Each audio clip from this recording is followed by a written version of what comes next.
Pourquoi la FGTB a-t-elle décidé de mobiliser ses militants? Il y a déjà eu des actions qui se sont déroulées dans pas mal de régionales, mais demain, ce sera évidemment le lancement de toute une série de messages que nous allons donner, adresser aux négociateurs au niveau du gouvernement. Que veulent-ils faire? Eh bien, ils veulent résorber le déficit. Alors, c'est vrai qu'on connaît un déficit public qui est particulièrement important en Belgique, mais il faut aussi savoir pourquoi ce déficit a été occasionné. En fait, il faut savoir que les marchés financiers, la crise financière a sévi depuis 2008. D'ailleurs, la dette publique en Belgique a augmenté de 15%, ce qui est énorme. Mais la faute ne relève pas des travailleurs ni des allocataires sociaux. La raison de ce déficit est due principalement au dysfonctionnement des marchés financiers, de la finance, et du fait qu'on ait dû sauver les banques. Alors, c'est clair que le sauvetage des banques a coûté beaucoup, il y a eu beaucoup moins de recettes dans les caisses de l'État et beaucoup plus de dépenses sociales.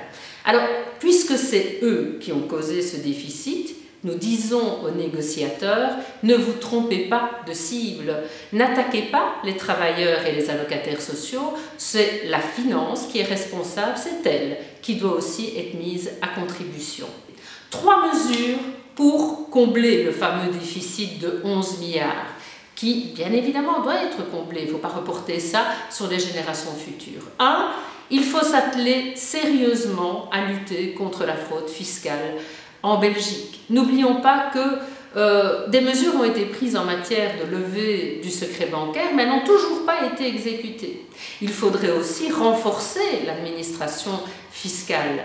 Vous savez, 500 fonctionnaires travaillent à l'heure actuelle au niveau de l'inspection spéciale des impôts, l'ISI, et contribuent à lutter contre la grande fraude fiscale. Eh bien, il faudrait multiplier ce nombre par 3. Ça, ce serait une mesure efficace. Ça peut rapporter 4 milliards. Autre mesure essentielle, vous savez qu'en Belgique, les revenus du travail sont taxés en moyenne, sur un salaire moyen, à 24%. Ce que nous demandons, eh bien, c'est que les revenus financiers soient taxés de la même façon. Il n'est pas normal que les plus-values boursières, par exemple, ne soient pas taxées dans notre pays. Donc, nous demandons que les revenus financiers soient taxés. Et troisièmement, il y a tous ces cadeaux aux entreprises.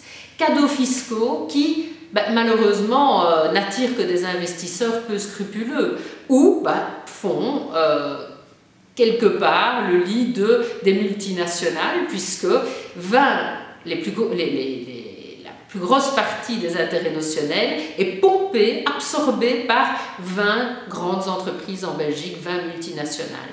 On connaît évidemment le cas d'ArcelorMittal, qui n'hésite pas, au travers des intérêts notionnels, à ne payer aucun impôt, mais qui licencie 581 personnes et qui fait un désastre social sur Liège. Ça, ce n'est pas acceptable, ce n'est plus acceptable. On doit supprimer ce système et le remplacer par un système qui favorise réellement les investissements et qui favorise l'emploi. Là aussi, on peut économiser 4 milliards. Les mesures que je viens de vous citer, eh bien, c'est 4 milliards au niveau de la fraude, 3 milliards au niveau des revenus financiers, 4 milliards au niveau de la suppression des cadeaux fiscaux aux entreprises. Nous avons trouvé nos 11 milliards. Et donc, notre message vis-à-vis des négociateurs du futur gouvernement est clair.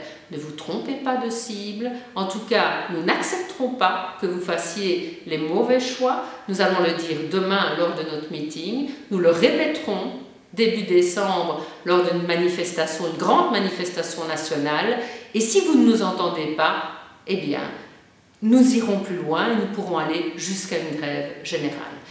Et là, c'est un appel à la mobilisation que je lance, mais également au bon sens, que les négociateurs ne se trompent pas de cible. C'est tout ce que nous leur demandons.